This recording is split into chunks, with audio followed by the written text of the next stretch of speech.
大家好，这里是阅见成长，一个记录并分享阅读心得的频道。如果你有觉得值得一看的好书，欢迎留言告诉我。那么，我们开始吧。你真的看见自己了吗？大多时候，我们以为自己很了解自己，但其实未必。你是不是也曾经有过这种感觉？每天努力把事情做好，把角色演完整，努力当个好员工、好朋友、好伴侣，甚至是好人。但当夜深人静的时候，心里却浮现出一个疑问：这真的是我吗？为自己出征。这本书用了一个简单却有力的故事，讲述了一位武士的觉醒之旅。这趟旅程不只是他要脱下厚重的盔甲，更是我们每个人在生活中如何慢慢卸下武装，看见真实自己的隐喻。读完后，我最大的感触是，很多时候我们不是被世界束缚，而是被自己为自己打造的盔甲困住。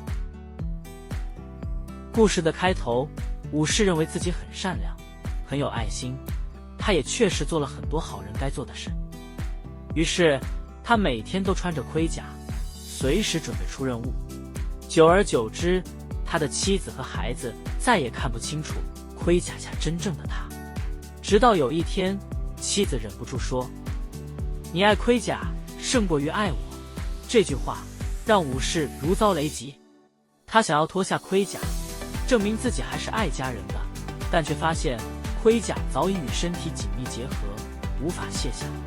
这段故事很震撼，因为它提醒我们，很多人都在用外在的角色和形象生活，却渐渐失去了真实的自我。我们想做个懂事的孩子，优秀的员工，贴心的伴侣，这些没有错，但如果太过依赖外在的评价，久而久之，我们就会分不清自己是谁。武士决定踏上脱下盔甲的旅程。旅程中，武士想家，于是写信回家，询问家人是否想要他回去时，却没有得到任何回应。家人的冷淡让武士心灰意冷，这让武士去询问智慧的法师梅林。家人都不理我了，我还要继续下去吗？梅林告诉他：“你要为自己把盔甲脱下来。”这句话让我非常触动，因为我们很多决定往往是为了别人而做。父母的期待，上司的要求，伴侣的需求，可当我们停下来问自己，这真的是我想要的吗？此时才发现，很多时候答案是模糊的。所以梅林提醒我们，如果你不为自己而活，那么你所做的一切终究只是表演。武士要想脱下盔甲，必须经过3座城堡：沉默之堡、知识之堡、智勇之堡。这3座城堡就像人生不同阶段的修炼。沉默之堡，学会接受，而不是期待。武士本来以为城堡应该金碧辉煌，结果却是简单普通，他失望了。这时，同行的伙伴对他说：“当你学会了接受而不是期待，失望就会少很多。”这句话点醒了我。生活中，我们总是抱着过高的期待，希望朋友永远理解自己，希望工作能一直顺利，希望另一半永远照顾到我们的心情。可是现实常常不如意，期待越高，失望就越大。如果换个角度，学会单纯去接受，反而能收获更多意想不到的惊喜。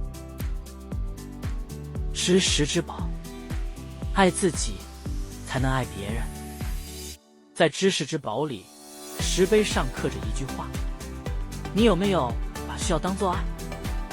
武士恍然大悟，他过去所谓的付出，很多时候其实只是为了满足自己的需求。梅林接着说：你爱自己多少，就只能爱别人多少。这句话，我认为是全书最重要的提醒之一。我们常常觉得爱别人比爱自己更高尚，但事实是，如果一个人连自己都不懂得照顾，不懂得肯定，那么他的爱也很难是健康的。爱自己不是自私，而是所有爱的起点。后续在知识之宝里，武士看到一面镜子，里面映照出的自己迷人、有活力，眼神充满热情。他惊讶地说：“这不是我。”可真我回答他：“这才是真正的你，只是被盔甲遮蔽太久了。”这段情节让我想到，很多人花一生去证明自己是善良、有价值的，但事实上，这些特质本来就存在我们心里。我们不是要去创造一个更好的自己，而是要勇敢拨开盔甲，让真实的自我有机会被看见。智勇之宝。面对恐惧，当武士走到最后，他遇上了一具之龙。武士心中的真我对他说：“如果你去面对巨龙，有可能会被消灭；但如果你不去面对，它就一定会消灭。”这句话让我想到，人生中的很多恐惧，并不会因为逃避而消失，相反，它只会越积越大，直到把我们压垮。唯有鼓起勇气直面它，我们才有机会胜出。即使过程痛苦，至少那是我们迈出的关键一步。放下已知，拥抱未知。武士在最后看到一句话：“因我不可知未知，如我不愿弃已知。”意思是，如果我们不愿放下固有的想法，就永远不可能迎接新的可能。生活中，我们常抓住旧的认知和习惯不放，因为那让人感到安全。但这些已知，有时反而成了阻碍。只有放下，才能走向未知，也才能获得真正的自由。阅读本书的收获。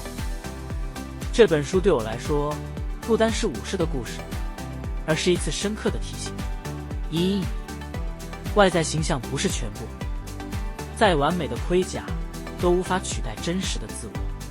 二、为自己而活，不是为了满足别人的期待，而是为了内心真正的渴望。三、爱自己，才能真正爱别人。如果自己是空的，怎么可能给别人完整的爱？是，勇敢面对恐惧，问题不会因为逃避而消失，唯有直视，才有机会快乐。五、放下过去，拥抱未知。自由从来不是抓紧，而是懂得放手。为自己出征，从今天开始。读完《为自己出征》，我最深的体会是，这不是一本要你变成更好的书，而是要你学会回到自己。人生很长，我们会遇到很多角色、责任和挑战，但无论如何，别忘了最重要的任务：为自己而活，为自己出征。从爱自己开始，从卸下盔甲开始，从勇敢直视内心开始。因为只有当你成为真正的自己，你才有力量去爱别人，去面对世界，并且活得自由。